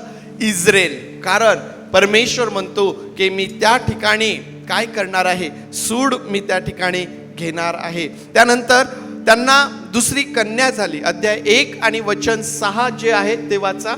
वचन 1, अध्याय 1 वचन 6. यानंतर मी पुन्हा गर्भवती होऊन तिला कन्या झाली. तेव्हा परमेश्वर त्याला म्हणाला, हिचे नाव लो रुमा, दया न पावलेली ठेव, कारण इस्रायल घराण्याला क्षमा करण्या इतकी दया मी त्याच्यावर पुन्हा करणार नाही. त्यांना कन्या झाली आणि त्या कन्येचं नाव परमेश्वर काय ठेवायला सांगतो? Low Ruhamah. काय अर्थ आहे त्याचा? दया न पावलेली. मग त्यानंतर तिसरा पुत्र त्यांना होतो. अध्याय 1 वचन 8 आणि 9. लो रुहामेचे दूध तोडल्यावर गोमर गर्भवती होऊन तिला पुत्र झाला. तेव्हा परमेश्वर म्हणाला, याचे नाव लो अम्मी, माझे लोक नवत ठेव, कारण तुम्ही माझे लोक नवत व मी तुमचा नव्हे. पहिला पुत्र झाला, इस्राएल नाव ठेव. दुसरी कन्या झाली, लो रुहामा नाव ठेव. तिसरा पुत्र झाला, त्याचं नाव लो अम्मी ठेव. काय अर्थ आहेत ह्या नावांचे? दया न पावलेली, माझे लोक नवत. आपण ठेवणार का आपल्या लेकरांची अशी नावं? घरामध्ये बाळ जन्माला येणार ही बातमी लागताच आई वडील, होणारे आई वडील आणि घरातले मोठे लोक नाव शोधण्याचा प्रयत्न करतात. नाव शोधत असताना एखादं नाव जर आवडलं तर पहिले काय केलं जातं? त्या नावाचा अर्थ काय आहे हा शोधला जातो. त्या नावाचा अर्थ काय आहे, आणि शक्यतो प्रयत्न हा केला जातो की आमच्या लेकरांची नावं आम्ही अशा अर्थांची ठेवावी की जी अर्थ ऐकल्यानंतर लोकांना फार बरं वाटेल. या ठिकाणी पहिले तर परमेश्वराने होशेला अशा स्त्री बरोबर लग्न करायला सांगितलं की जी विश्वासू नाही. आणि मग त्या स्त्रीपासून ज्यावेळेस होशेला लेकरं झालेत, परमेश्वर या लेकरांची नावं त्याला अशा प्रकारची ठेवायला सांगतो की कदाचित अशी नावं आज तुम्ही आणि मी ठेवली नसती, परंतु त्या ठिकाणी त्यांनी ती नावं त्यांना दिली. या प्रसंगामध्ये होशेचा विवाह असेल किंवा त्याच्या लेकरांची नावं असतील. प्रियांनो, आम्हाला होशेचं समर्पण दिसून येतं. कोणत्या गोष्टीमध्ये? परमेश्वराचं ऐकण्यामध्ये होशेचं समर्पण आम्हाला दिसून येतं. परमेश्वर होशेला जे सांगत आहे ते तो करत आहे. ते सोपं आहे का? ते सोपं नाहीये. अशा स्त्री बरोबर विवाह करणं हे मुळीच सोपं नाहीये. आपल्या लेकरांची अशी नावं ठेवणं मुळीच सोपं नाहीये. परंतु होशे जो आहे त्याचं समर्पण आम्हाला त्या ठिकाणी दिसून येतं. त्याचं समर्पण आम्हाला त्या ठिकाणी दिसून येतं आणि होशे जो आहे त्याप्रमाणे त्या ठिकाणी करत आहे. महत्वाचा प्रश्न हा आहे की परमेश्वराने होशेला असं करण्यास का सांगितलं बरं? परमेश्वराने होशेला असं करण्याकरिता का सांगितलं असेल?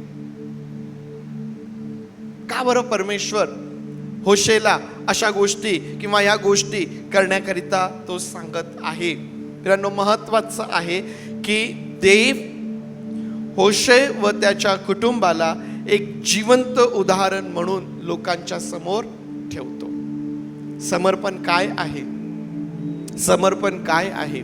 मी एकदा माझ्या स्वतःला प्रभूच्या हातांमध्ये सोपवून दिलं, त्यानंतर माझ्या जीवनाचा उपयोग परमेश्वराला ज्या प्रकारे करायचा आहे ते करण्याकरिता त्याला पूर्ण अधिकार आम्ही दिलेला असतो. होशेच्या जीवनामध्ये हे समर्पण आम्हाला दिसतं. देव होशेला त्याच्या कुटुंबाला एक जिवंत उदाहरण म्हणून आपल्या लोकांसमोर परमेश्वर देव त्यांना ठेवत आहे. या ठिकाणी ज्यावेळेस आम्ही अभ्यास करतो, विचार करतो, तर आम्हाला त्या ठिकाणी दिसून येतं की होशे जो आहे त्या ठिकाणी परमेश्वराच्या भूमिकेमध्ये आम्हाला तो दिसून येतो. आणि होशेची जी पत्नी आहे गोमर, ही इस्रायल लोकांच्या भूमिकेमध्ये आम्हाला ती दिसून येते. परमेश्वर देव प्रॅक्टिकली जिवंत असं उदाहरण या लोकांच्या समोर तो ठेवत आहे. कारण परमेश्वराचा त्याग करणे, परमेश्वराला सोडून अन्य देवांच्या मागे जाणे हा आध्यात्मिक व्यभिचार आहे. हे परमेश्वर देव आपल्या लोकांना होशेच्या जीवनामधून स्पष्टपणे त्या ठिकाणी तो सांगत आहे. होशेचं जीवन, जे संदेश त्याने दिले, त्या संदेशांचं एक उत्तम जिवंत उदाहरण आम्हाला त्या ठिकाणी पाहायला मिळतं. इस्रायल लोक जे देवाच्या विरुद्ध वागतायत, जे बंडखोरी करतायत, ज्यांनी देवाला सोडलं आणि जे इतर देवतांच्या मागे चाललेत, बालच्या मागे ते चाललेले आहेत, ते परमेश्वराला सोडून इतरत्र जात असताना ते व्यभिचार करत आहेत, ते भ्रष्ट झालेले आहेत. हे त्यांना प्रखरतेने स्पष्टपणे होशेच्या जीवनामधून परमेश्वर देव त्या ठिकाणी त्यांना सांगत आहे. त्याच्या लेकरांची जी नावं आहे ना, त्या लेकरांच्या नावावरून देखील आम्हाला संदेश त्या ठिकाणी पाहायला मिळतात. इस्रायल जे पहिल्या मुलाचं नाव त्या ठिकाणी ठेवलं, परमेश्वर म्हणतो की मी सूड उगवणार आहे. इस्रायल या ठिकाणी जो रक्तपात झाला, त्या रक्तपाताचा सूड त्या ठिकाणी घेतला जाणार आहे. एहुणे जे अहाबाच्या मुलांची कत्तल त्या ठिकाणी केली, परमेश्वर म्हणतो की त्याचा सूड त्या ठिकाणी घेतला जाणार आहे. लो रुहामा, परमेश्वर म्हणतो की मी माझ्या लोकांवर आता दया करण्या इतपत त्यांना क्षमा करणार नाही. माझ्या लोकांची भ्रष्टता, ते ज्या प्रकारे वागत आहे, परमेश्वर लो रुहामा या मुलीच्या नावावरून, त्या लेकराच्या नावावरून आपल्या लोकांना सांगतो की तुम्हाला क्षमा करण्या इतपत दया मी आता तुमच्यावरती करणार नाही. लो अम्मी, माझे लोक नवत आणि मी त्यांचा नव्हे. तुम्ही आता माझे लोक नाहीत. तुम्ही मला सोडलं, तुम्ही माझ्याशी बैमानी केली, तुम्ही मला सोडून तुम्ही इतरांच्या पाठीमागं तुम्ही गेलेले आहात, इतर देवतांच्या पाठीमागं तुम्ही गेलेले आहात, त्यांच्या पूजा अर्चनेमध्ये तुम्ही लोक लागलेले आहात. तुम्ही परमेश्वराला विसरलेत, ज्याने तुम्हाला मिसर देशातून काढलं, ज्याने तुम्हाला या दुधामधाच्या प्रदेशात आणलं. आज तुमच्याकडे जे काही आहे ते मी तुम्हाला दिलेलं आहे, हे सर्व तुम्ही विसरलात आणि तुम्ही मला सोडून अन्याच्या मागं गेलात. आता तुम्ही माझे लोक नव्हत, तुम्ही माझे लोक नव्हत आणि मी तुमचा देव नाही. ज्यावेळेस मोशेच्या द्वारे परमेश्वराने नियमशास्त्र लोकांना दिलं, त्या ठिकाणी तो फार स्पष्टपणे म्हणतो, जर तुम्ही याप्रमाणे कराल तर तुम्ही माझे लोक आणि मी तुमचा देव होईल. परंतु या लोकांनी परमेश्वराबरोबर बैमानी त्या ठिकाणी केली आणि परमेश्वराला सोडून ते अन्याच्या पाठीमागं ते त्या ठिकाणी गेलेत. आणि परमेश्वर देव होशेच्या जीवनामधून, त्याच्या वैवाहिक जीवनामधून, त्याच्या लेकरांच्या, त्याच्या कौटुंबिक जीवनामधून आपल्या लोकांना त्या ठिकाणी संदेश देत आहे. त्यांचं जीवन, त्यांची नावं ही त्या ठिकाणी त्यांचा उपयोग परमेश्वर करत आहे. कोण म्हणाला होता मी आणि माझे घराणे तर परमेश्वराची सेवा करणार? कोण म्हणाला होतं मी आणि माझे घराणे तर परमेश्वराची सेवा करणार? यहोशुवा म्हणाला होता.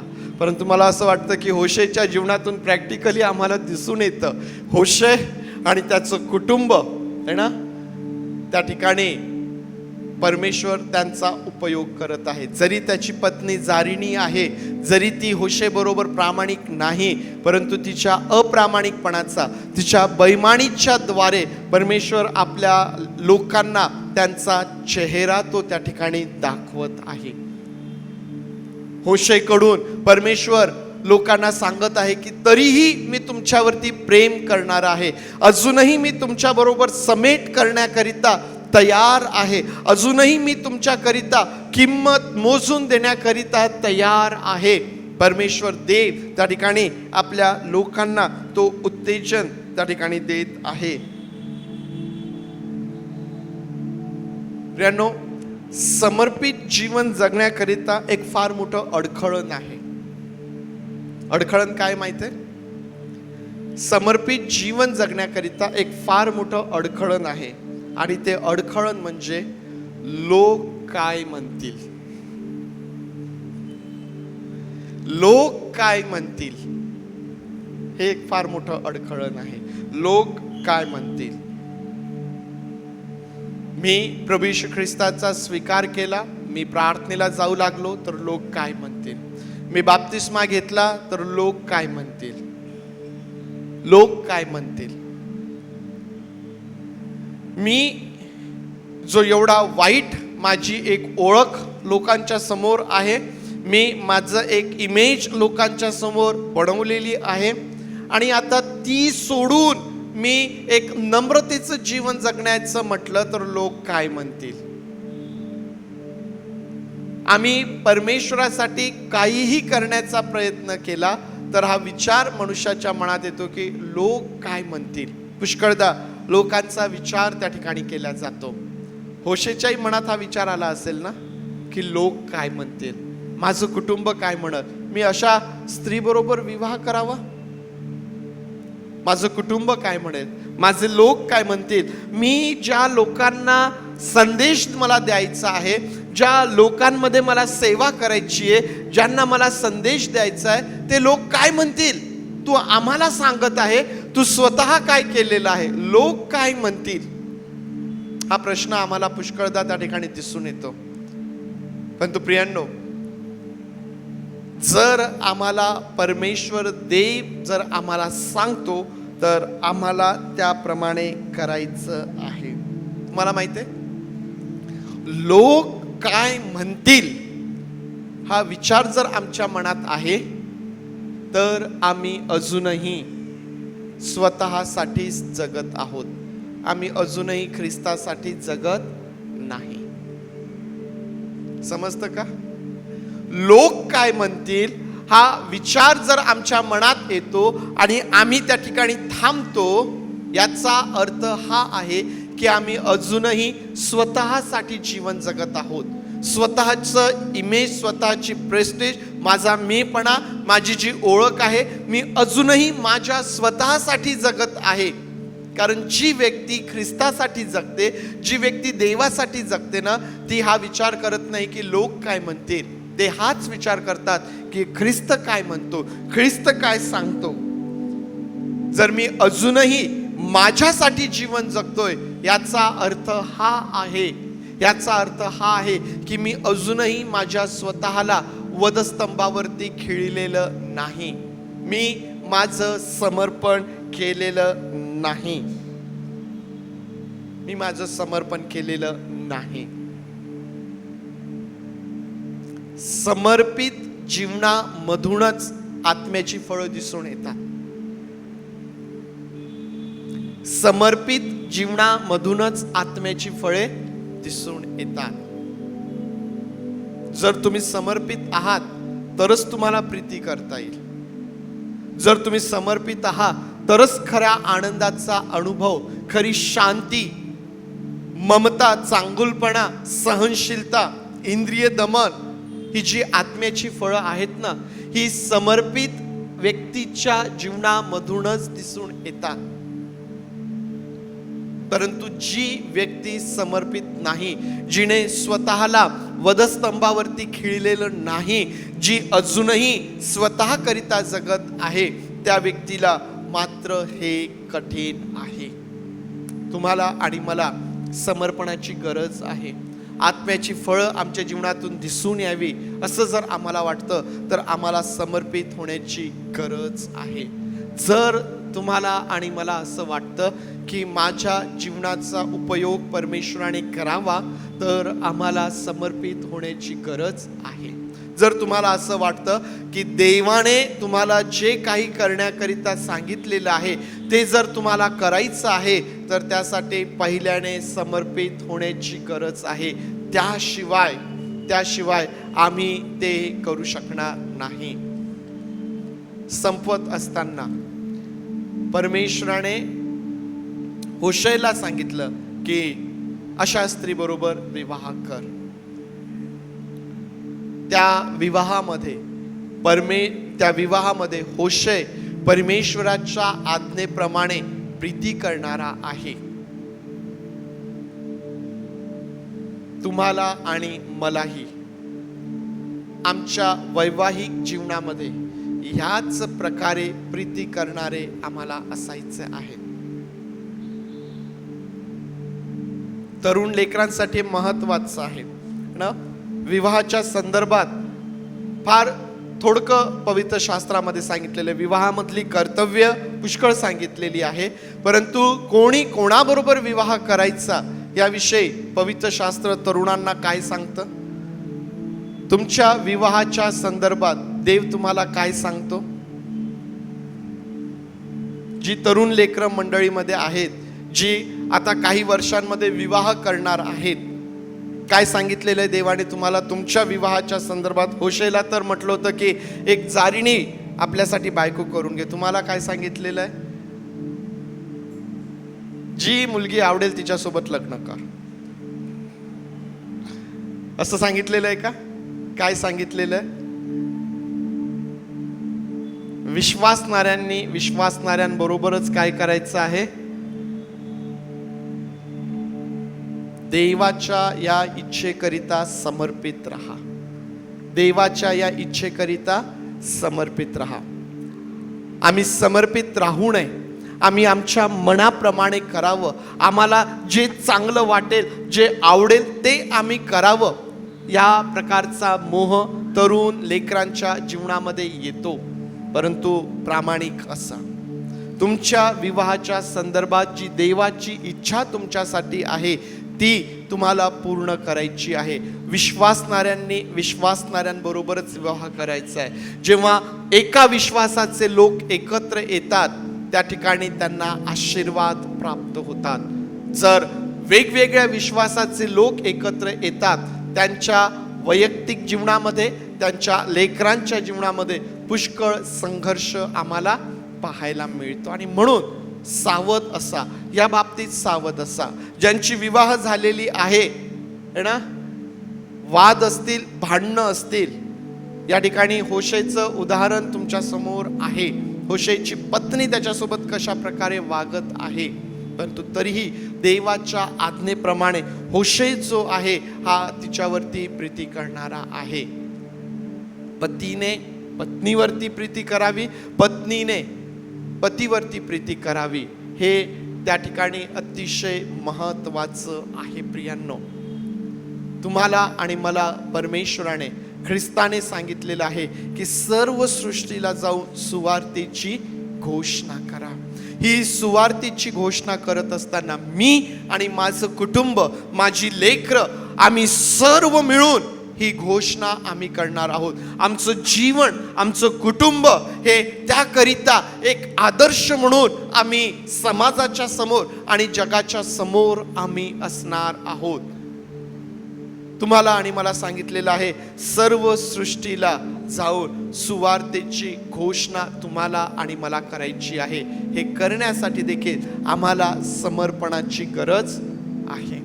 आम्हाला समर्पणाची गरज त्या ठिकाणी आहे. प्रियांनो, या आपले डोळे आपण बंद करूया आणि स्वतःला हा प्रश्न करूया की मी समर्पित आहे काय? मी समर्पित आहे काय? आपल्या स्वतःला हा प्रश्न करा, मी समर्पित आहे काय?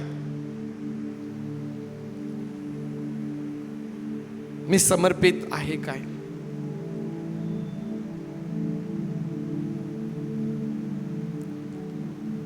जर मी समर्पित आहे तर माझ्या जीवनातून आत्म्याची फळे दिसून येतात काय? जर मी समर्पित आहे तर मला प्रभू जे करायला सांगतो ते मी करतोय का? लोक काय म्हणतील या विचाराने चांगलं करणे मी टाळतो काय? लोक काय म्हणतील म्हणून मी ख्रिस्ताला माझ्या कामाच्या ठिकाणी घेऊन जायचं टाळतो काय? लोक काय म्हणतील हा विचार करीत मी देवाच्या बोलण्याकडे दुर्लक्ष करतो काय?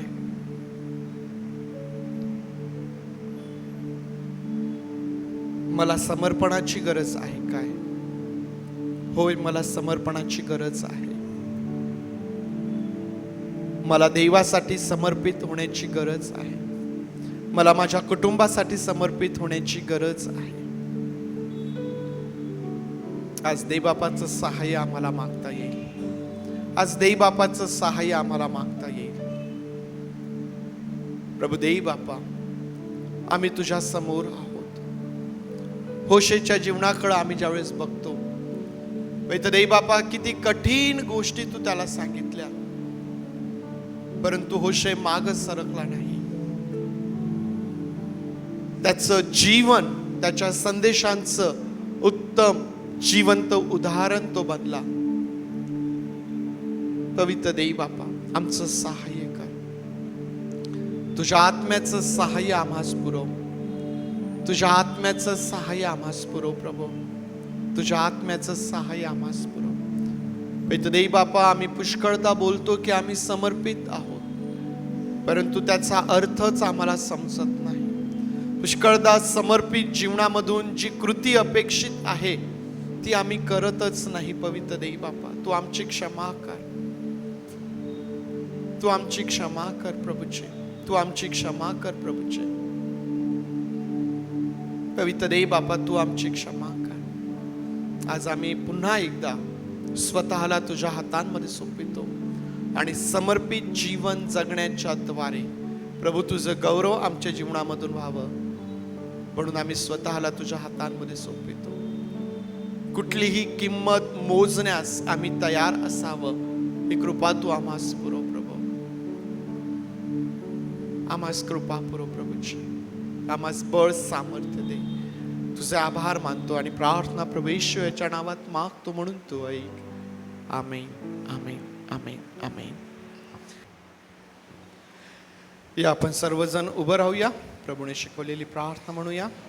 सुवंद देव परात्पर हे गीत गाऊया आणि मग आशीर्वाद आपण घेऊया. हे आमच्या स्वर्गातील बापा, तुझे नाम पवित्र मानले जाओ.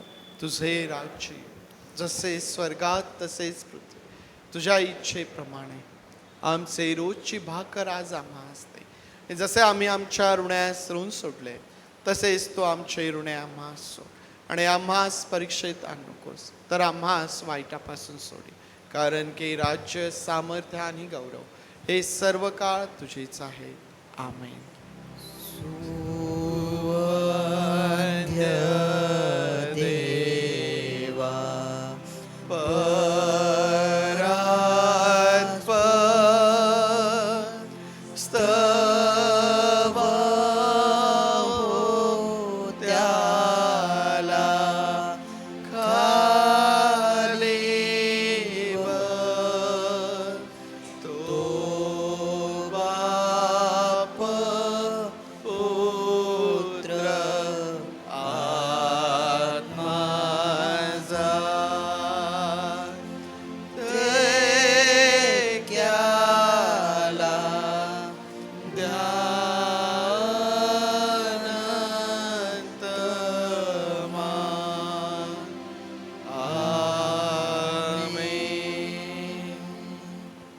आता प्रभू येशू ख्रिस्ताची कृपा, देवबापाची प्रीती आणि पवित्र आत्म्याची सुसंगती तुम्हा बरोबर प्रभू येशू ख्रिस्त येईपर्यंत सदुदित असो. आमेन.